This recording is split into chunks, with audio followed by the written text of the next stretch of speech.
Meus irmãos, a paz do Senhor, que alegria ter você mais uma vez aqui para darmos continuidades aos nossos estudos nessa jornada de aprendizado no terceiro trimestre de 2025, que tem o seguinte tema: a Igreja em Jerusalém, doutrina, comunhão e fé, bases para o crescimento da Igreja em meio às perseguições. E hoje chegamos à lição de número 8, uma igreja que enfrenta os seus problemas. Desde os primeiros dias da comunidade cristã já surgiam desafios, tensões e conflitos, mas a diferença está em como a igreja, guiada pelo Espírito, soube lidar com eles de forma sábia e cheia de graça. E aqui está a grande reflexão: como nós, hoje, podemos enfrentar os problemas que surgem em nossa comunidade de fé? Como cultivar sabedoria, unidade e dependência do Espírito para não deixar que os desafios se tornem motivos de divisão, mas oportunidades de crescimento espiritual? Então já prepara o seu coração, as suas anotações e vamos juntos aprender como ser uma igreja madura, fortalecida e cheia da presença de Deus. E não se esquece, curta esse vídeo, inscreva-se no canal e ative o sininho, compartilhe com outros irmãos, assim mais pessoas serão impactadas, edificadas pela palavra do Senhor. E no início das nossas considerações a respeito da lição de número 8, como sempre fazemos, a nossa primeira parada sempre é na nossa introdução. E na introdução desta lição, nós vamos fazer menção de algumas informações importantes que farão parte da nossa, eu diria, experiência com uma lição de número 8. Primeira informação importante, a título de introdução, é sobre a natureza essencial da diaconia. Nesse sentido, o serviço do diaconato, a diaconia, apresenta o fato de que serviço, trabalho, é a essência da vida cristã. Não existe fé sem obras, sem trabalho, sem serviço, e a diaconia e seu estabelecimento acaba, por entre outras coisas, compartilhando essa convicção. Atos 6 mostra que os apóstolos reconheceram o serviço aos necessitados como indispensável para a saúde espiritual da igreja. Segundo informação, a título de introdução, é que a natureza da diaconia ou do serviço de diácono é amorosa. Não é status, não é posição e muito menos uma perspectiva hierárquica, mas o motivo, a causa, a razão da diaconia é o amor. A escolha dos diáconos foi um ato de amor que visava atender com justiça e compaixão as viúvas helenistas que estavam sendo esquecidas. Terceira informação, a título introdutório, diz respeito à natureza contextual da diaconia. Nós vamos perceber que existe um contexto específico para o surgimento desse trabalho, dessa função, deste chamado, desta vocação diaconal, e é exatamente a resposta a necessidades concretas que traz consigo a ideia da praticidade da diaconia. A escolha dos diáconos foi um ato de amor que visava atender com justiça e compaixão as viúvas helenistas, ou seja, suprir as necessidades que elas tinham por conta de um conflito que os fazia estar esquecidas na assistência social. Portanto, a diaconia surge nesse contexto não como uma posição com fim em si mesma, mas com propósitos práticos. E em quarto lugar, a quarta informação a título introdutório é sobre a natureza organizacional da diaconia. A diaconia não é um serviço despretensioso, desorganizado, mas, entre outras coisas, demonstra esse aspecto organizacional, institucional da igreja. Portanto, a diaconia deve ser vista pelo prisma da estrutura e organização. Também a nomeação dos 7 diáconos em Atos 6 não criou uma hierarquia, mas organizou o serviço social da igreja, liberando os apóstolos para a oração e a palavra. Então, a título de introdução, nós podemos ver a diaconia sob o aspecto essencial, nós podemos ver a diaconia sob o aspecto amoroso, nós podemos ver a diaconia sob o aspecto contextual e nós podemos ver a diaconia sob o aspecto organizacional. Dito isso, vamos ao nosso primeiro ponto, a identificação dos conflitos. É interessante, nesse ponto, considerar uma informação referente ao escritor de Atos dos Apóstolos e sua sinceridade, por assim dizer, ao descrever a igreja sobre a qual ele já havia demonstrado, entre aspas, excelências, capacidades, especialmente relacionadas à comunhão, mas agora ele faz menção de que essa igreja também tem problemas. Lucas não esconde as falhas da comunidade cristã, mas as narra como oportunidades para a graça se manifestar na prática do amor e da organização. Lucas, ao tempo que é realista em dizer, olha, essa comunidade não é perfeita, tem problemas, mas também não faz com o intuito de denegrir, de diminuir, de problematizar, mas apresenta os conflitos, os problemas que surgem nessa comunidade como oportunidades, mais uma vez, para protagonizar a ação do Espírito Santo, nesse caso, no direcionamento dos apóstolos em solucionar uma demanda referente à assistência social. O primeiro subponto é um conflito de natureza cultural. O que é possível aprender aqui? Que a diversidade cultural não deve gerar exclusão, mas diálogo. Que as soluções estruturais podem emergir do Espírito, guiando a igreja para cuidar de todos. Que a diaconia é vital para a unidade comunitária, cuidando com sabedoria, justiça e ação prática. A igreja não é homogênea, ela é heterogênea. Português bem claro, a igreja não é feita de gente semelhante, de gente igual. A igreja é diversa, a igreja é feita de gente diferente, advindas de diferentes contextos culturais, sociais. Mas essa diversidade cultural não pode, não deve gerar exclusão. E quando se apresentam demandas em vista dessa diversidade cultural, não se deve imaginar que é uma oportunidade para a igreja entrar em uma crise que irá prejudicá-la para o resto de sua jornada, mas é possível compreender que nessas situações o Espírito pode apresentar soluções, como no caso dos apóstolos da igreja primitiva, apresentou a saída, a solução no sentido da escolha dos diáconos. A respeito especificamente do conflito de natureza cultural, nós precisamos, em primeiro lugar, considerar as raízes desse conflito.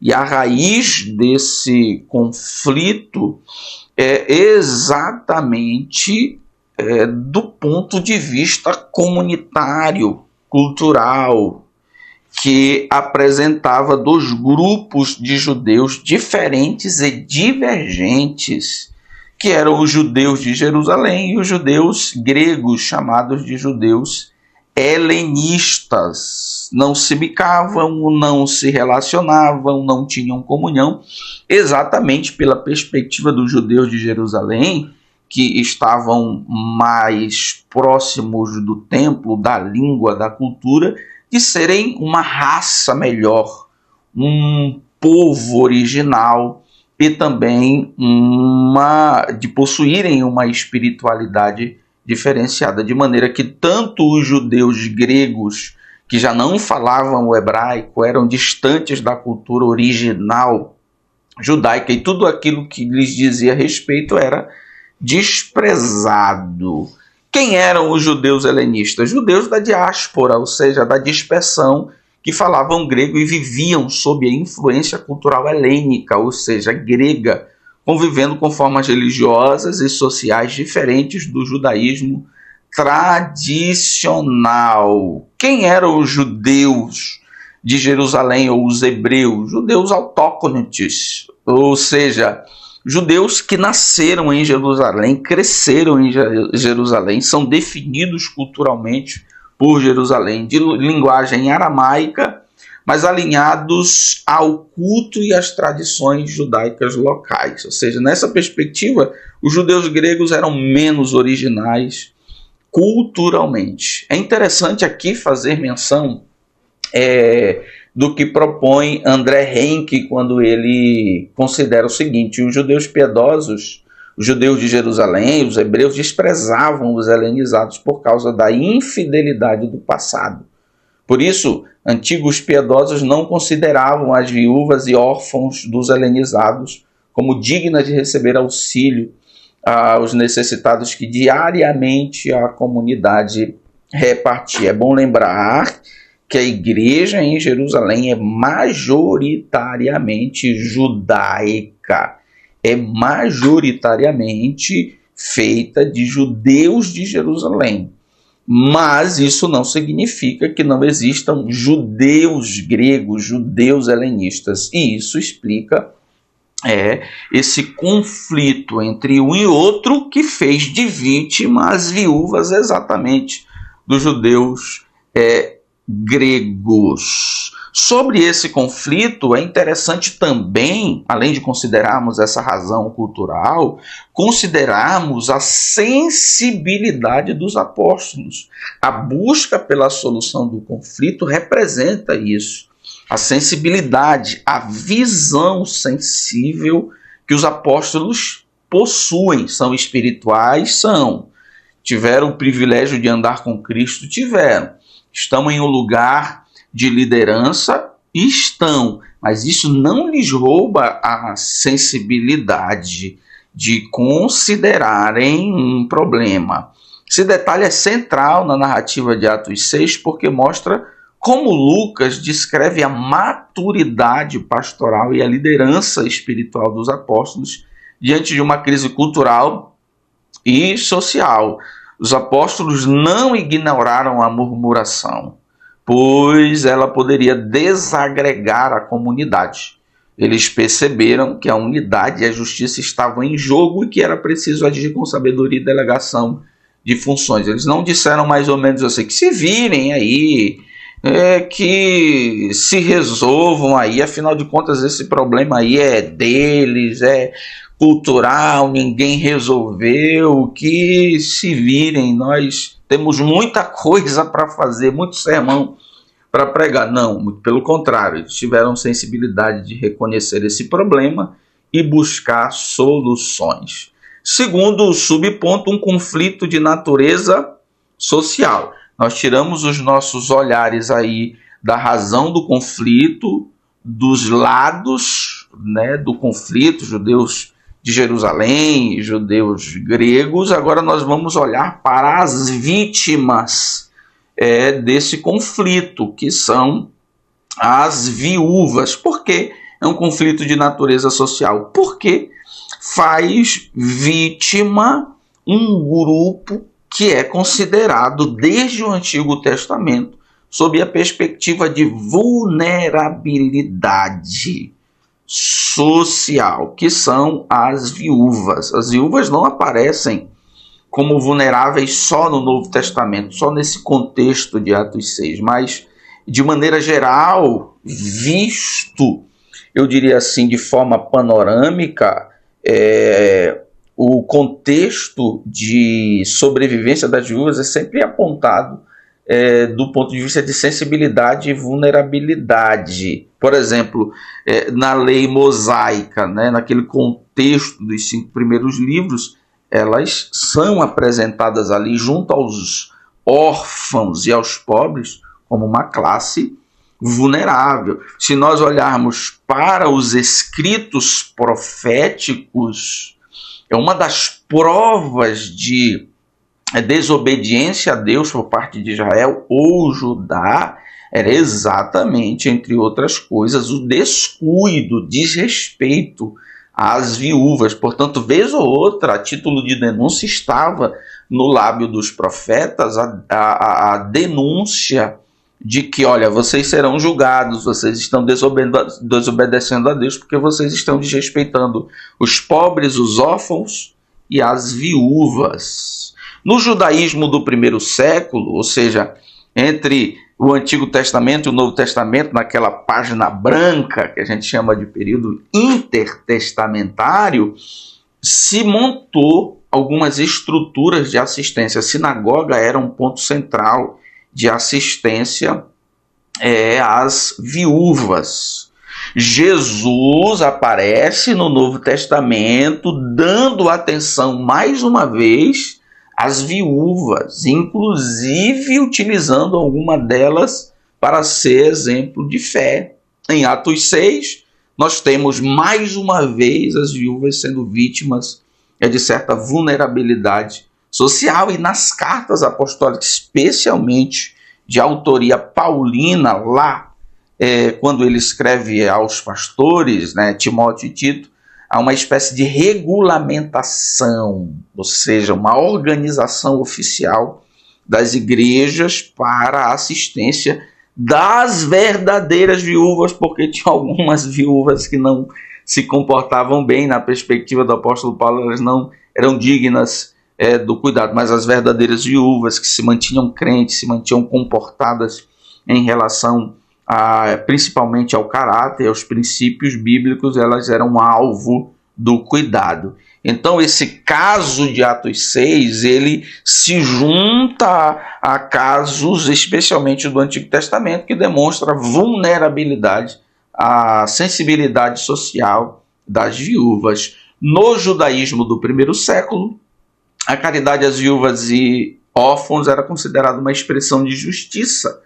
Os cristãos herdaram e expandiram essa tradição. Então, nós temos um conflito de natureza social que traz como vítimas viúvas, que nos dá a oportunidade de considerar a situação vulnerável delas, tanto no Antigo como no Novo Testamento, e especialmente fazendo a observação que no judaísmo se criou uma estrutura de cuidado e de assistência, e agora a igreja, por ocasião de Atos 6, demonstra que ela se comprometeu em dar continuidade à assistência, especialmente por ocasião desse conflito social. Terceiro subponto, qual a prioridade? De um lado, nós temos uma igreja pregadora, que tem como responsabilidade o ensino e a pregação da doutrina dos apóstolos, mas de outro lado, nós temos uma igreja com conflitos, com necessidades sociais imediatas. Dá prioridade a quê? Fazer o quê? Fazer primeiro o quê? Aqui nós vamos, sem dúvida alguma, ser apresentados a necessidade de equilíbrio, de uma consciência madura, que reconhece prioridades. E, além disso, reconhecer que uma coisa não exclui a outra. Portanto, trazer nesse terceiro subponto a necessidade do entendimento do trabalho integral, do propósito integral, da missão integral da igreja. Uma coisa não exclui a outra. Então, em primeiro lugar, nós consideramos a necessidade da consciência da integralidade, da missão total, completa, que contempla o ser humano em toda a sua constituição, corpo, alma e espírito. É muito comum a ideia de que o cristão deve cuidar apenas da esfera espiritual e negligenciar a social. No entanto, essa dicotomia, essa diferença não encontra respaldo bíblico. A fé cristã, desde o Antigo Testamento, como eu fiz menção, envolve um compromisso integral com Deus e com o próximo.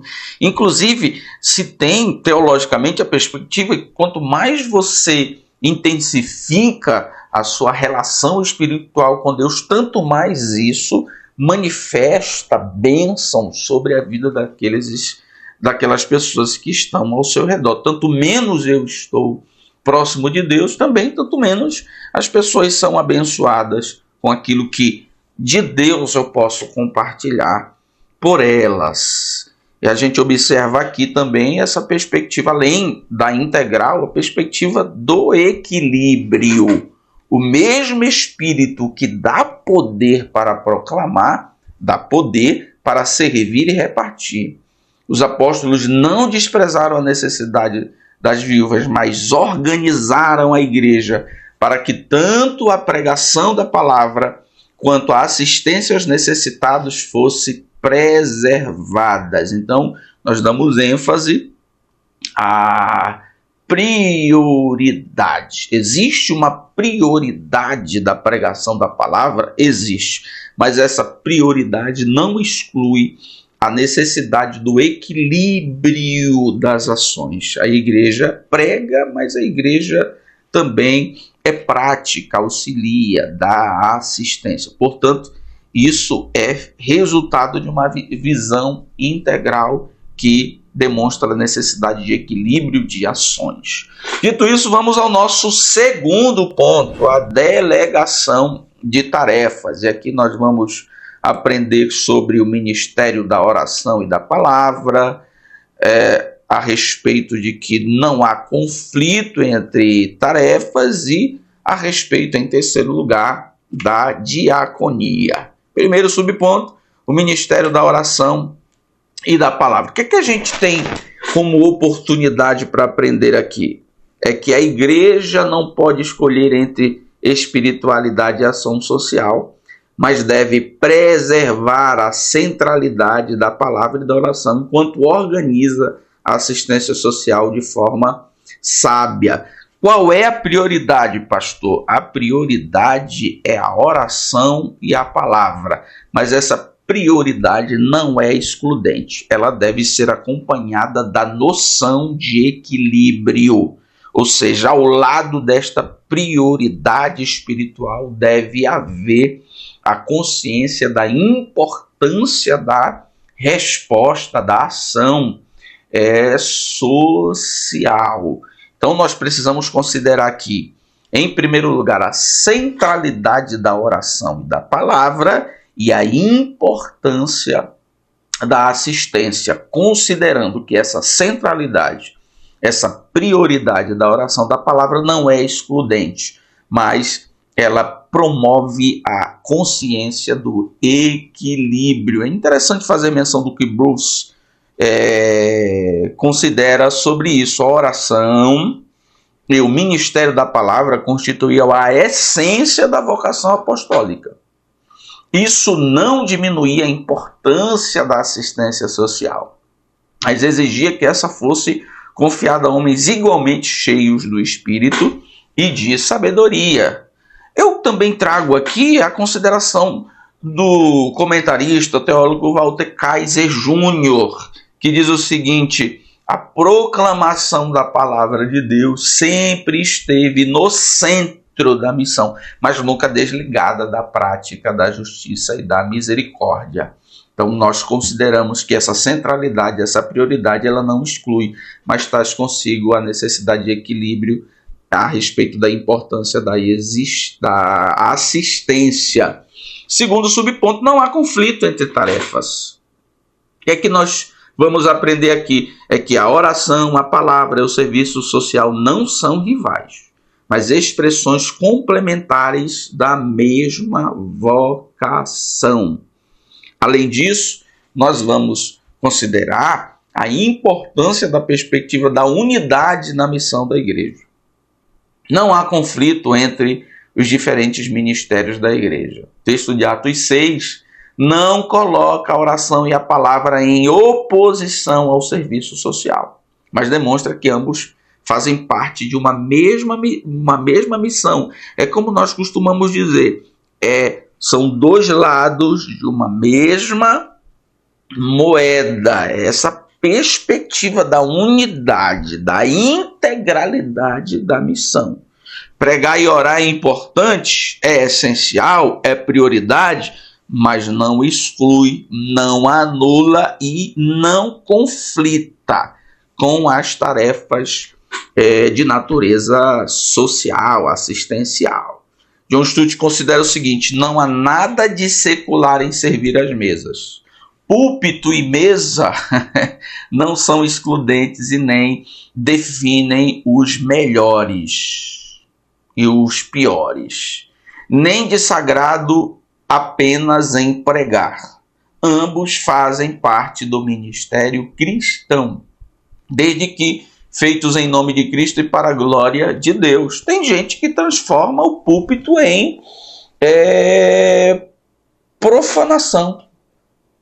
E tem gente que transforma a mesa, a visita, a assistência, o conselho em sagrado. Então uma coisa não define a essência da natureza de outra. Então é necessário que nós tenhamos esse equilíbrio em considerar a importância do púlpito, a importância da mesa, e não cairmos no perigo da unilateralidade, ou seja, considerar uma coisa importante só e desconsiderar a outra, considerar importante só quem está no púlpito e desconsiderar a importância de quem está na casa, de quem está na porta, de quem está servindo a mesa.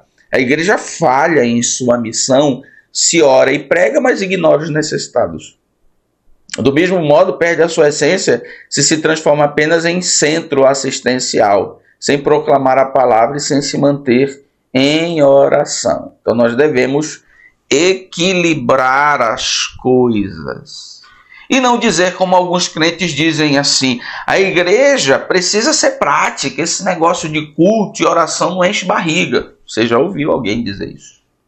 Caiu na desconsideração da consciência da maturidade, que uma coisa não exclui a outra. Tem gente que diz assim: mas vale uma ação social de que 1000 sermões. Não é bem assim. Vale 1000 sermões e 1000 ações sociais. Uma coisa não exclui a outra. Tem gente que diz assim: se pregarmos o evangelho, o resto não importa, Deus proverá, importa é o poder de Deus.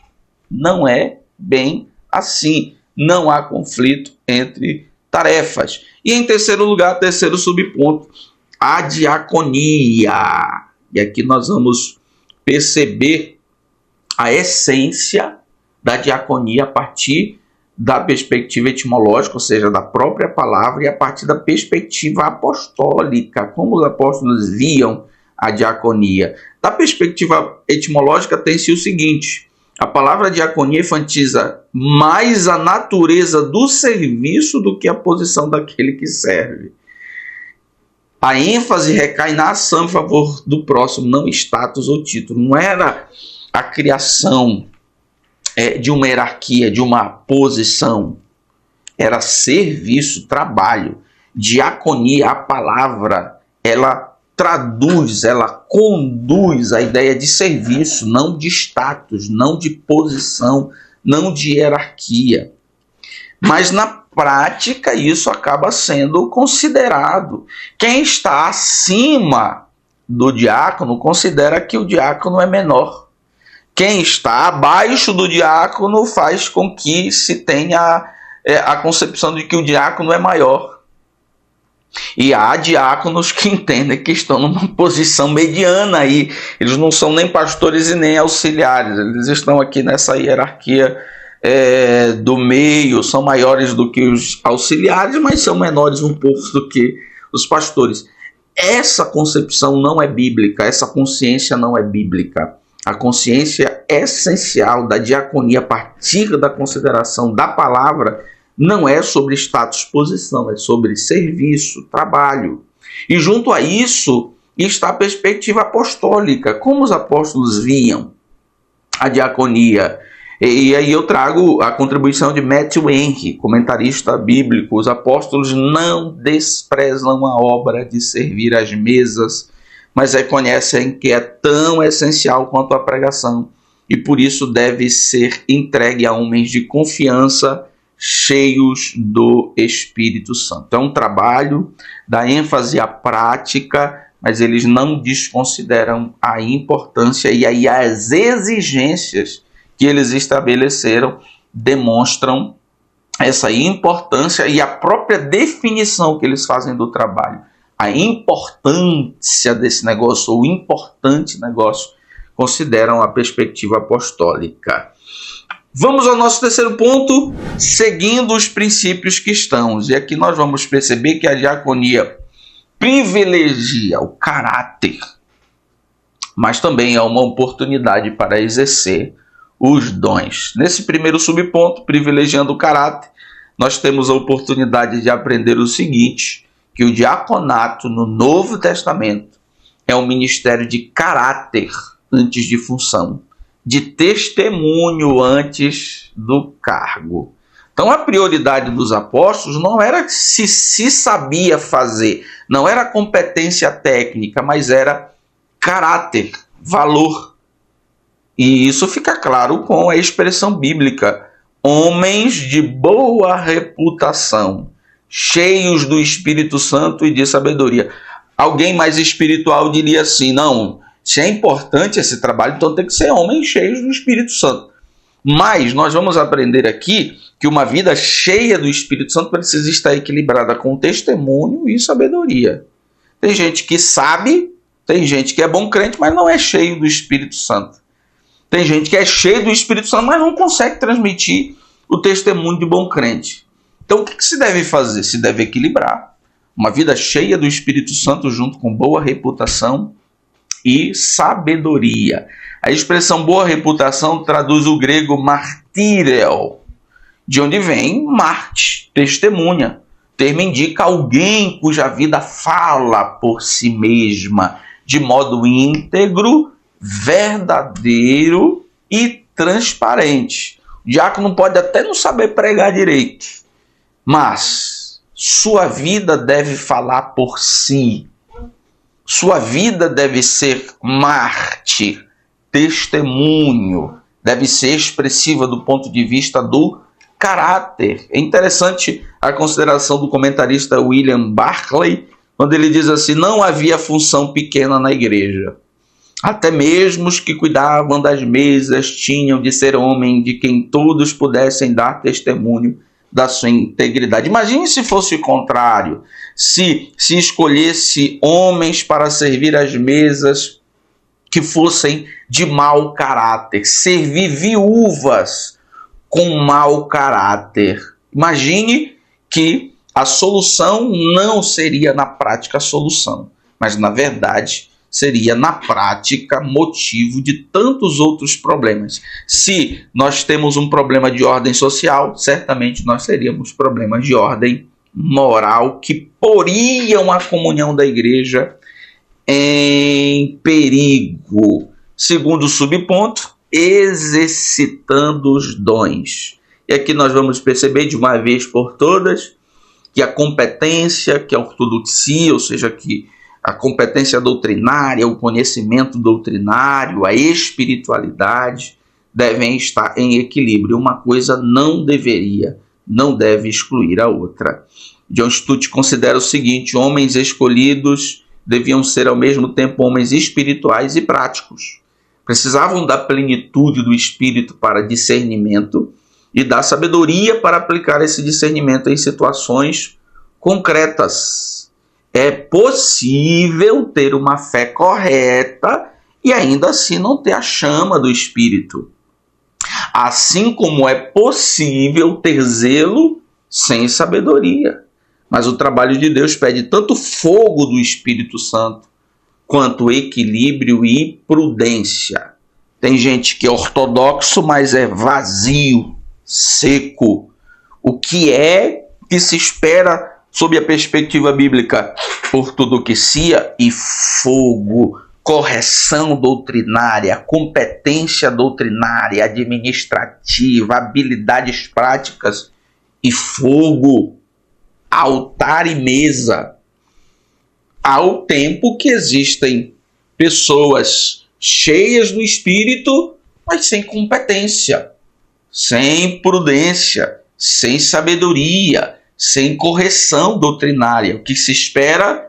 Fogo e mente, fogo e cérebro. Uma coisa não exclui a outra. Aí está o patamar esperado da vida cristã: equilíbrio, maturidade, crescimento espiritual. Senhoras e senhores, esta é a nossa lição de número 8, uma igreja que enfrenta seus problemas. Que Deus abençoe você, a ministração da sua aula nesse domingo, e em nome de Jesus prospere sua classe e o departamento de escola dominical da sua igreja.